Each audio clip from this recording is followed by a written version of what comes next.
So after a couple days of trying this thing with different types of debris,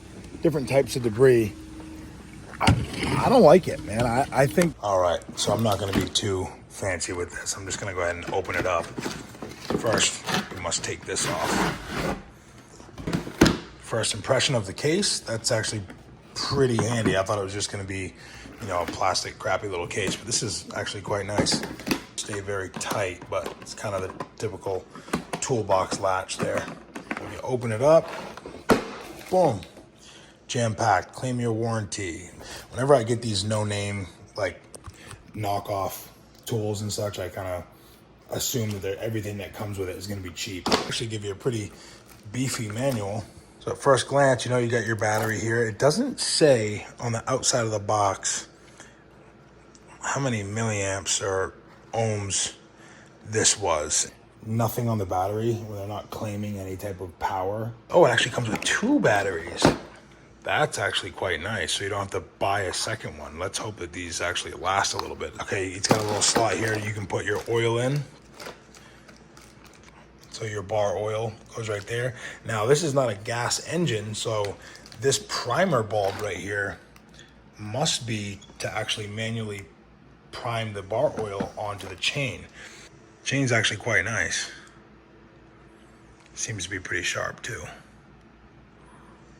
So that's good. Low profile. I think this chain size is, well, I'll have to look at the manual and go over that once this is done, but I'm gonna set this down and show you some stuff. All right, so it's been about a week. We opened up this Sainlogic. You've seen these on Amazon if you do tree work. One cool thing I didn't know about it was this actually moves. I'll probably take this off, but it actually moves. The oil capacity could be a bit more. It holds a very tiny bit of oil, and you have to pump the oil manually, which I actually kind of like. That way you can give it more. And this little guy makes it so you can move this. It can go from sideways to straight up and down, which is kind of neat. I'm gonna try it like that. Here's my finger. It's about 1.5 inches in diameter. I mean, it takes care of it, no problem. See? Takes care of it. I mean, it's a stock chain. I haven't sharpened it at all. But this is about maybe 3.5, 4 inches. Let's take a look at how this cuts.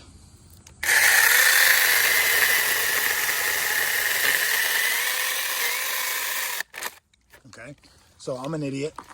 Anybody who's doing tree work knows that you cut the compression first. That's pretty good. Do a couple more test cuts here. I mean, my wife's been using it all morning and it hasn't died yet. So let's check it out. Undercut, top cut, undercut, top cut. Okay.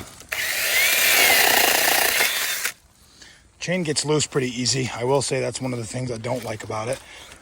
Seems a little flimsy, but the chain definitely gets loose easy. I'll be going over more of this in a minute, but it cuts good. I think it's just you need to do something about this chain tensioner, because even when this side cover plate is tight, the bar seems to move back and forth. That they got a ways. I don't know if Sainlogic is actually making these things or ordering them and then putting their own stickers on them. Either way, I would try to find a way to do something better that's stronger, because we use this for small things like 1/2 inch. We use it for vines. We use it for softwood, dead wood, live wood, whatever. And the problem seems to be that right here, this nut is the I'll just show you actually, because I have to put this back on. But my problem with this thing is this. Okay, when you take this nut off,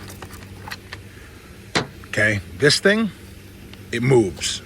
Okay, and I understand that might have to happen, but I think you guys would do better with, like most chainsaws, they have 2 bolts. They have one here and one right behind it.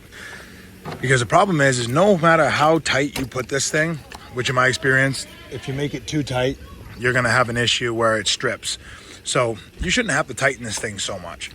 But when you tighten it down, what happens is as soon as you touch wood, even if the rakers are filed, even if the chain's super sharp, it pulls, and it pulls this thing out and then pushes it back in, and the chain gets extremely loose to the point where it falls off. So also I think an issue might be that when you do put this thing on, even when it's completely, on, this is not secure. So maybe put one there and then put another one over here to hold this thing on. The power is great. The thing will cut forever, but the chain, man, you guys got to come up with a better way to put this thing on the tool, the side cover, because this is no good. And we'll figure it out, man. If you guys have a different model, send it to me. I would like to try it, because this one here, I don't think, with the amount of downtime that we have, putting the chain back on constantly, and we make a living on a chainsaw, so there's no need for that amount of downtime. But send me another one. Send me a better one. Maybe this one's faulty. I don't know, but I'd like to try it out.